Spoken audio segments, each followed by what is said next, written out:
B ഹൗസിലെ പണിപ്പുര ടാസ്കിന് വേണ്ടി ഇന്ന് ഹൗസ്മേറ്റ്സിനോട് 3 ധൈര്യശാലികളെ തിരഞ്ഞെടുക്കുവാൻ വേണ്ടി പറഞ്ഞു. എല്ലാവരും ചേർന്ന് അനീഷിനെയും ആര്യനെയും ജിസേലിനെയും കൂടി സെലക്ട് ചെയ്തു. ബിഗ് ബോസ് അവർക്ക് നൽകിയ ടാസ്ക് ഒരു ഒന്നൊന്നര ടാസ്കായി പോയി.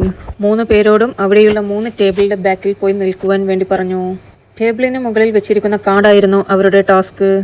അനീഷ് നിന്നിരുന്ന ടേബിളിൽ ഉണ്ടായിരുന്ന കാർഡ് ഈ സീസൺ മുഴുവനും അനീഷ് സംസാരിക്കാതെ നിൽക്കണമെന്നായിരുന്നു. അനീഷ് ആ കാർഡ് കിട്ടിയത് തൊട്ട് പിന്നെ സംസാരിച്ചില്ല. രണ്ടാമത്തെ കാർഡ് ആര്യനോട് എടുത്തു വായിക്കുവാൻ വേണ്ടി പറഞ്ഞു. ആര്യന് മലയാളം അത്ര വശമില്ലാത്തതിനാൽ അനീഷിന്റെ ഹെൽപ്പ് ചോദിച്ചു. എന്നാൽ അനീഷ് അപ്പത്തൊട്ട് തന്നെ ടാസ്കിൽ ഏർപ്പെട്ടിരുന്നു. അനീഷ് ജീവൻ പോയാലും സംസാരിക്കില്ല എന്ന വാശിയിൽ ആ കാർഡ് പോലും വായിച്ചു കൊടുത്തില്ല. ബിഗ് ബോസ് 2-3 തവണ പറഞ്ഞു ആ കാർഡൊന്ന് വായിച്ചു കൊടുക്കുവാൻ. എന്നാൽ അനീഷ് വാ തുറന്നില്ല. അവസാനം ആര്യനും ജിസയിലും കൂടി അത് എങ്ങനെയെങ്കിലും വായിച്ചൊപ്പിച്ചു.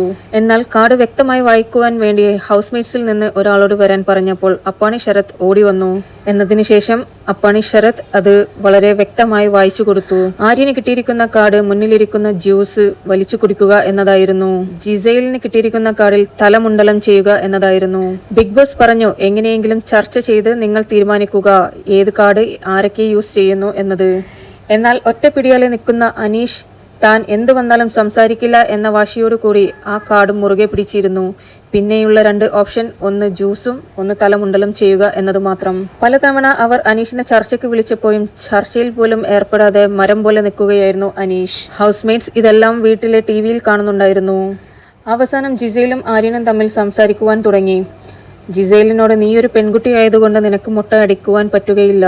ഒരു 1000 പോയിന്റിന് വേണ്ടി ഞാനും മുട്ടയടിക്കുവാൻ തയ്യാറല്ല എന്നാണ് ആര്യൻ പറഞ്ഞിരിക്കുന്നത്. അതുമാത്രമല്ല മുട്ടയടിക്കുന്നത് എൻ്റെ റിലീജിയസ് പരമായി എനിക്ക് കുറച്ച് ബുദ്ധിമുട്ടുകളുണ്ട്. ഞങ്ങളൊക്കെ മുട്ടയടിക്കുന്നത് ഞങ്ങളുടെ അച്ഛൻ മരിച്ചു കഴിഞ്ഞാലാണ് മുട്ടയടിക്കുക. ഞാനൊന്നും എൻ്റെ ജീവിതത്തിൽ ഇതുവരെ മുട്ടയടിച്ചിട്ടില്ല. അതുകൊണ്ട് തന്നെ എനിക്കത് ചെയ്യുവാൻ വളരെയധികം ബുദ്ധിമുട്ടുണ്ടെന്നാണ് ആര്യൻ പറഞ്ഞിരിക്കുന്നത്. അനീഷിനെ കൺവിൻസ് ചെയ്യുവാൻ വേണ്ടി അവർ ഒരുപാട് തവണ ശ്രമിച്ചു. പക്ഷേ അനീഷ് എന്തു വന്നാലും തനിക്ക് കിട്ടിയ കാർഡ് തിരിച്ചു കൊടുക്കില്ല എന്ന വാശിയോട് കൂടി നിൽക്കുകയായിരുന്നു. അവസാനം ബിഗ് ബോസ് തന്നെ ഹൗസ്മേറ്റ്സിനോട് മുഴുവൻ ആക്ടിവിറ്റി ഏരിയയിലേക്ക് വരുവാൻ പറഞ്ഞു. തുടർന്ന് ഹൗസ്മേറ്റ്സ് എല്ലാവരോടും കൂടി ഇവർ ചർച്ച ചെയ്തപ്പോൾ അവർ പറഞ്ഞു ഞങ്ങൾക്ക് പോയിന്റ്സ് വേണം. നിങ്ങൾ എങ്ങനെയെങ്കിലും ടാസ്ക് ചെയ്തേ പറ്റൂ. നിങ്ങളെ വിശ്വസിച്ചിട്ടാണ് ഞങ്ങൾ നിങ്ങളെ ഇങ്ങോട്ട് വിട്ടിരിക്കുന്നത്. അതുകൊണ്ട് ടാസ്ക് പൂർത്തിയാക്കിയേ പറ്റുള്ളൂ എന്നായിരുന്നു ഭൂരിപക്ഷ തീരുമാനം. എന്നാൽ എന്തു തന്നെ വന്നാലും മുട്ടയടിക്കില്ല എന്ന വാശിയിലായിരുന്നു ജിസയിലും ആര്യനും. ഹൗസ്മേറ്റ്സിൽ പല ആളുകളും ആര്യനെ കൺവിൻസ് ചെയ്യുവാൻ ശ്രമിച്ചു. എന്നാൽ ആര്യൻ പറഞ്ഞു എനിക്ക് റിലീജിയസ് പരമായിട്ടുള്ള കുറച്ച് ബുദ്ധിമുട്ടുകളും കാര്യങ്ങളും ഉണ്ട്. അതുകൊണ്ട് എനിക്ക് പറ്റില്ല എന്ന് ഉറച്ചു തന്നെ ആര്യൻ പറഞ്ഞു. ഇതേ തുടർന്ന് ഹൗസ്മേറ്റ്സും ആര്യനും ജിസയിലും എല്ലാവരും തമ്മിൽ ഉഗ്രൻ ബഹളമായിരുന്നു. നിങ്ങൾ എന്തും ചെയ്യാമെന്ന് പറഞ്ഞിട്ടല്ലേ ഇങ്ങോട്ട് വന്നിരിക്കുന്നത്, പിന്നെ എന്തുകൊണ്ടാണ് ടാസ്ക് പൂർത്തിയാക്കാത്തത് എന്ന് ചോദിച്ച് അവർ തമ്മിൽ മുട്ടൻ വഴക്കായി. മുട്ടയടിക്കുക എന്ന ടാസ്ക് ചെയ്യുവാനാണ് ബിഗ് ബോസ് പറഞ്ഞിട്ടുണ്ടെങ്കിൽ ഞങ്ങളിലും പല ആളുകൾ അത് ചെയ്യാൻ തയ്യാറാണെന്ന് വിളിച്ചു പറഞ്ഞു. എന്നാൽ നിങ്ങൾ ഇത് ചെയ്യാത്തതിനാൽ നമുക്ക് നഷ്ടമാകുന്നത് പണിപ്പുര ടാസ്കിലെ പോയിന്റ് ആണെന്ന് പറഞ്ഞ് ചൂണ്ടിക്കാണിച്ചു. ഒരു പെൺകുട്ടിയായ എനിക്ക് മുടി വെട്ടുവാൻ കഴിയില്ല എന്ന് ജിസേൽ തുറന്നു പറഞ്ഞു. എന്നാൽ റന ഫാത്തിമയും അനുമോളും പറഞ്ഞു ഞങ്ങൾക്കാണ് ഈ ടാസ്ക് കിട്ടിയതെങ്കിൽ ഞങ്ങൾ മുടി വെട്ടിയേനെ എന്ന്. ചുരുക്കി പറഞ്ഞാൽ ടാസ്ക് വളരെയധികം അലങ്കോലമായി തീർന്നു.